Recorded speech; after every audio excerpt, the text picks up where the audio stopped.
So here's day number 2, guys. I've been thinking about this since last night. I was happy that I posted this. I'll stop playing with the pen. I was happy that I posted this, and I do like the style of just off the cuff, not much editing. I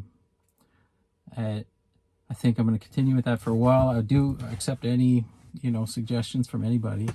I don't know what I'm doing, so it's all new to me. But I feel a little more comfortable today. So I was gonna do this video at a beach here. We're away from the campground, so I was gonna go down to the beach, and as soon as I stepped out of the door, the mosquitoes nearly carried me away. So I got at least 5 mosquito bites. So we're gonna be doing it in the car here as the sun goes down. Beautiful sunset. I got a little video of it on the way down here, so I'll try to splice that in if I can figure out how to do that at the end. So yesterday I said, I'd outline what my objective was for the channel, basically, and then I was going to give you a little bit of a background, or a more detailed one. So I'm not sure what this is going to do. I have dealt with the shadow work involved with most of this material, and I will try to keep it as minimal as I can. You have to say certain things in order to, explain what's going on, but I'm not sure what it'll bring up, because what I've noticed is every time you go back over this information, a new way of looking at it tends to pop up, and it can trigger some emotional stuff. And if that does happen, I'll just let it go, and you'll see it. And that's life, right? As we process this stuff, the objective here is to deal with it as it comes up and not hold it back in anymore. So hopefully that won't happen, but just a warning. So, and also a trigger warning. I mean, I'll be as brief as I can and dealing with the subjects, but it does involve SA. So trigger warning: if you're at all unable to deal with any of this information, stop the video now and don't watch further. It's not going to be graphic or anything like that, but I do understand that this is triggering for some people and they're not ready. So don't push yourself.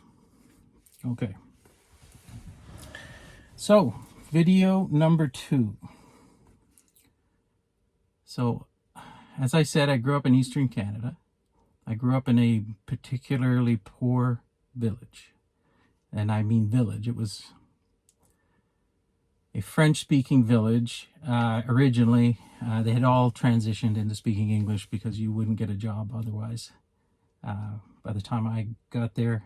And my father was from Ontario and didn't speak French, so I don't speak French.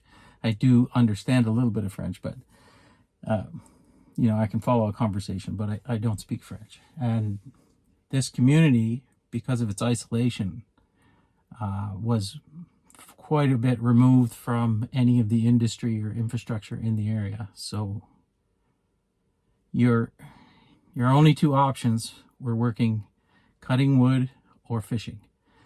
And there was no money in fishing at the time when I was growing up, so everybody cut wood. And it was a bare minimum lifestyle. It was at best survival. If you worked really hard, most people just worked long enough to get unemployment insurance and then spent the winter doing nothing but drinking. So that's a little bit of a setting of where I started. So I grew up in abject poverty. How do I start this? So my father had schizophrenia. So that's normally triggered. He was fine for most of his life, his early life. He was troubled as a young adult and stuff, and he did stuff I'm sure he regrets now, but he had a reason, and he couldn't keep a job in Ontario, so he ended up gravitating to the woods, and that's what led him to the East Coast, and where he met my mother. But he could see from an early age when he met my mother, and he had two of the three of us, that it wasn't a good place to raise children.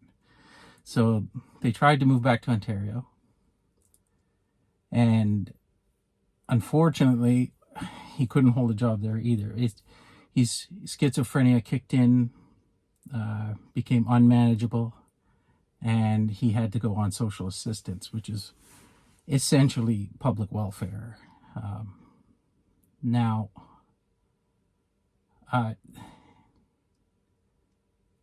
won't go into the details of like I said yesterday, every single person close to me in my life was completely heartbroken, and it was no exception for Dad. So he's still alive. I still talk to him. I have a lot of respect for Dad. He's managed to do a lot of things with the hand he's been given. But he struggled severely, and I won't go into the incident that caused the trigger. But anyway, he triggered his schizophrenia, and he knew that he couldn't keep a job, and he knew on the amount of money he was getting that he wouldn't be able to live in Ontario. So they unfortunately chose to go back to Eastern Canada. Fortunately, I understand why that happens now, and why these choices are made by us. And this entire play, as I called it yesterday, it's intricate, and we've all agreed to these different roles, in my opinion. So, I mean, if you don't like to hear that, and you don't like to feel like you had any part to do in the hand you've been dealt, then you're on the wrong channel. I know this to be the case. At least that's my opinion. So they moved back. So now we're on welfare, living in a community where you have no grocery store, and we have to rely on my mother's immediate family in order for access to even groceries and food. We never owned a car. We had, I remember when we got the bathtub put in the house. So, you know, there was no tub in the house. There was an outhouse, slop buckets, the whole 9 yards. Like, it was like going back 100 years as far as style of living, as far as I'm concerned. And, you know, there was rats from time to time. You'd go to get your cereal for breakfast in the morning, and there'd be a big hole in the box, and you know, cereal scattered everywhere. Anyway, enough of about that. It was bad, and that was the first. I wasn't off to a good start. It wasn't going to be an easy road. There was no silver spoon. There was never any fallback for me at home. So, and then before the age of 7, I think it was approximately around 7, I witnessed some SA in the family. So, how much details to leave with this, but I witnessed something happen to somebody, and I buried it deeply. I didn't deal with it. I told myself that it was maybe only a one-time thing, or it wasn't as bad as I thought it was, and I just buried it and put it away until the person who was affected by this told me the full details of it later on when I was in my 30s. So that was severely traumatizing and set me back quite a bit. So, you know, I understand why I had depression my entire life, why I had insomnia. The thing happened at night. Why can't I trust men my entire life? The perpetrator was a man. It goes on, and you see how this is all intertwined as I watch a rabbit run across the road. Okay, so we're at age 7 here. I've had pneumonia several times, at least 3 I can recall. They had me hospitalized. It was probably cigarette smoke or something, or mold in the house. It was a really bad start, and then I went to school, and I didn't want to go to school. I remember fighting with my mother. She was had to basically drag me down the road to the school. Was like 100 yards from the house, but I just didn't want to go. I was afraid, and for good reason. And it ended up not being a good experience for me. We had some cruel teachers. This is a small community, very small. Most of the teachers grew up in that community, and each person in the community knew everyone, and they knew which families were higher class and lower class. And as you can imagine, my family was not on the high class list.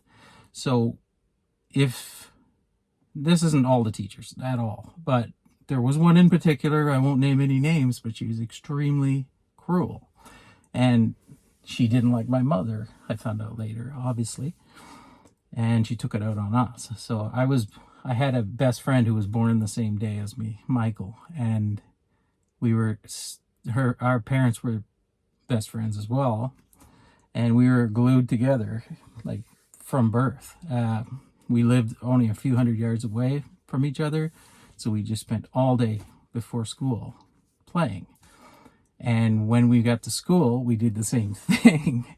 And I guess that wasn't okay with this teacher. And he was also from the same family too. Like his Acadian side was the same as mine. That's what we're referred to, by the way. The French Acadians, which were, before the English took Nova Scotia, it was called Acadia, and it was settled by the French first. So my mother's ancestors go back to the 1600s in this province. Anyway, so I remember we were probably not listening. We were probably talking and playing and just being kids. And I got grabbed by the ear, as you do, and Michael as well. And then she proceeded to put us in a closet for the rest of the day. And we spent it in this dark closet in the corner, not knowing what we did wrong, not having a clue. As far as I remember, I still remember we were coloring for something, and I don't know why we needed instruction for that, but I wasn't listening to it. So then that led to us being drugged before the principal. This is 7 years old, mind you. I think at like 6 or 7, and drug in front of the principal, and then threatened with the strap. We still didn't know what the hell we did. So anyway, and it wasn't until grade 6, I was failed a grade. I had a learning disability. I have dyslexia, and I was placed in classes with the people with learning disabilities. And I'm quite intelligent. I still can't spell, or my grammar's terrible, but I can articulate a sentence like nobody else. And it wasn't recognized back then. So anyway, I got slipped through the cracks. I got held back a grade. I got separated from Michael. We weren't allowed to hang out anymore. We weren't allowed to talk, or even see each other in the school. And then they moved along until about grade 6, when I met the best teacher ever. And she changed my life. She recognized I had almost a near eidetic memory, and I was really good at math, and so it gave me a little bit of self-esteem. And I was an athletic kid too, actually. So I pulled me out of the fire because I wasn't headed in a good direction. So the bullying was even worse. Like, this entire community being a small community, with SA being rampant throughout the community, and physical versions of this, and God knows what else. A lot of these kids were so damaged that they came to school violent, and they saw an easy target in me. I'm a soft person. I was kind from the earliest of age. I would defend myself as much as I could, but was also kind of scrawny and stuff. and I wasn't aggressive. I wasn't violent, and I didn't stand a chance. So they targeted me, and that went on for a long time. So um, the later on I realized why. So as my children got older, I figured something was a little different about my youngest son, and you're probably all laughing. You realize what it is already, but the the the we figured out he was autistic. It's level 1 autism. They used to call it Asperger's. I still call it Asperger's. And there's a lot of people in this world who function very well at a very high rate, but also there's challenges with this. So we figured out that our youngest had this, and then it clicked because he's exactly like me. So that's when I realized, oh crap, I'm Asperger's as well. I have Asperger's. So the not fitting in thing and all of my behavior became obvious as to why I acted the way I did and why I had trouble fitting in. And but I had a lot of gifts too, which saved me and made it a little bit easier on me, but it was no cakewalk. So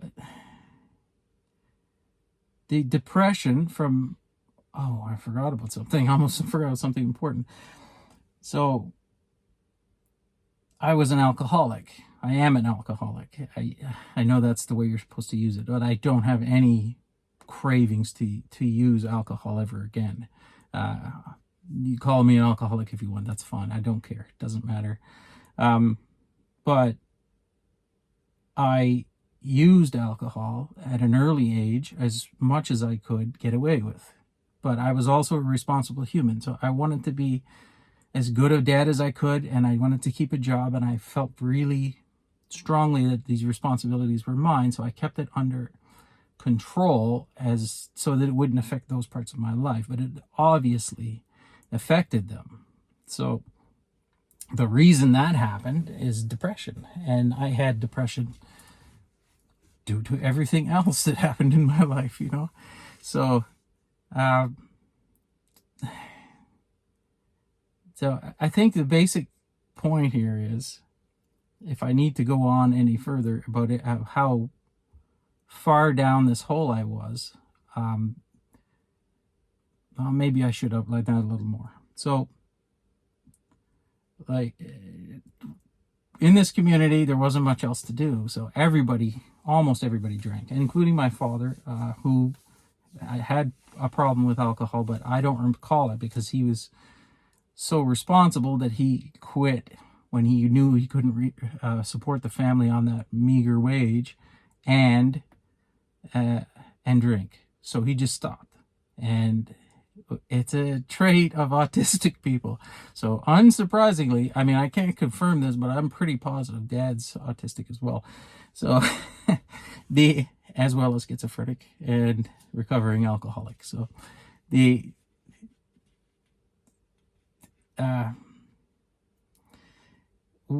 what triggered this in the first place was they used to have these big parties at Christmas time, and they found it amusing. There wasn't much else to do at the time to give the children the little bit of beer that's left in the bottle. It was too warm or whatever they called it, and they would give it to us. And I'm not even sure how old I was, but it was quite young, because I remember going home to try to stay up for Santa Claus and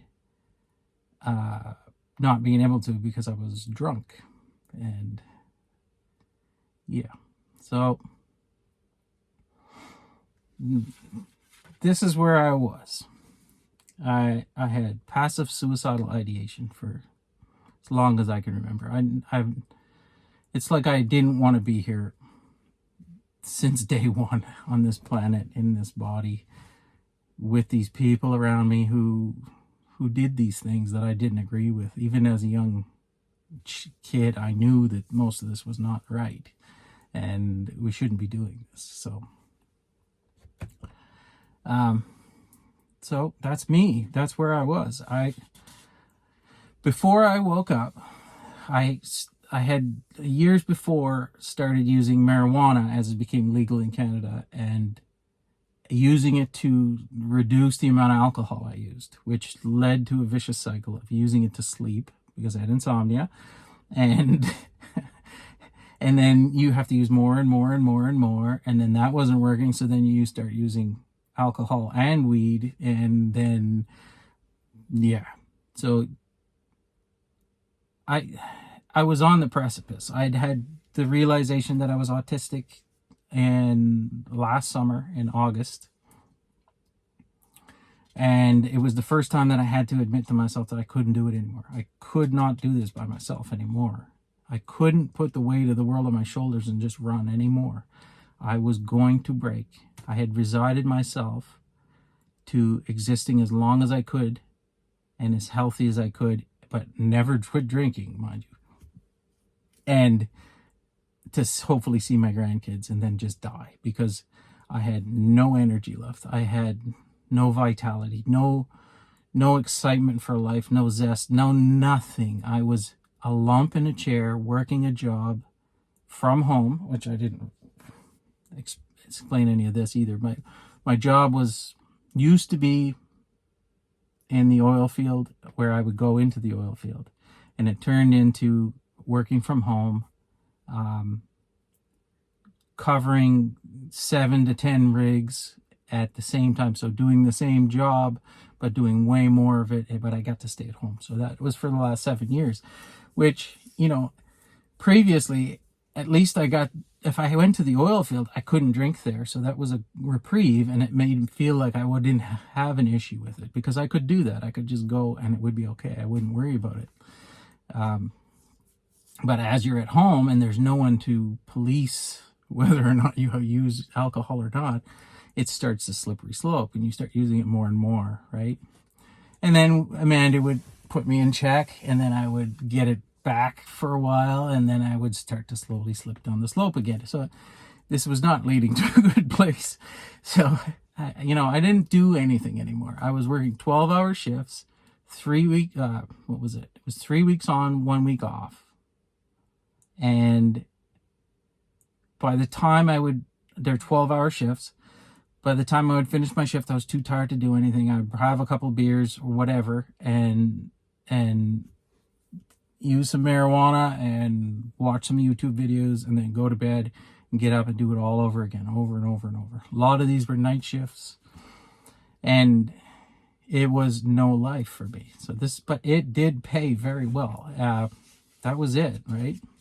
The security. So the only reason I did anything like this was for security. I made every decision in my entire life based on not my happiness, but on how secure it made my family, how much money could I get from it. And that's basically it. My concern was, if the money was the same, I would choose the one that I like the most, but that was it. If there was a little bit more money to be made over here, I went and did that one. Like, I kicked myself in that a lot, because I had an opportunity to go to Australia, but I chose the more stable, more money, instead of going to Australia and experiencing it for just a little bit less money. It would have been fantastic. But of course, like I said, I made all of my decisions from a place of insecurity. And that's where I was this November, December last year, right before I woke up. We're living in an old house that needs renovations. I'm depressed. I'm using alcohol. I'm using marijuana. I'm overweight, which I still am, but I'm heading in the right direction. I have all of this trauma in me that's just built up for decades. And I'm not dealing with it, I've got autism. So it lead when you realize you have autism, you realize you have all of these physical sensitivities, so to sound, all of that. So, and I've resigned myself to staying alive as long as possible. That's my objective in life here. Just hope to see my grandkids. So that's where I was. I'm not there anymore, and I will never go back there. But I guess that's the next video. So that should be a pretty good picture of where I was. I was down and out. And, tomorrow, I'm not sure what I'll describe or discuss. Maybe my current state. And then we can go through how I got to the current state, step by step. Because there's a lot of things that I got to cover. I had a men's retreat. It was epic. I had, it just goes on and on. There's a million things. There's also the awakening process, the Kundalini awakening, which leads to Kundalini psychosis. If you go from zero to awake, and nobody else around you is, it looks pretty weird. So anyway, that's for the next videos. Thanks for watching, guys. I'll include a clip of the sun setting here that I took. If I can figure out how to splice it in. My youngest autistic kid here will show me. He's a wizard. And yeah, I hope this finds you well. Love you all, and we'll see you tomorrow.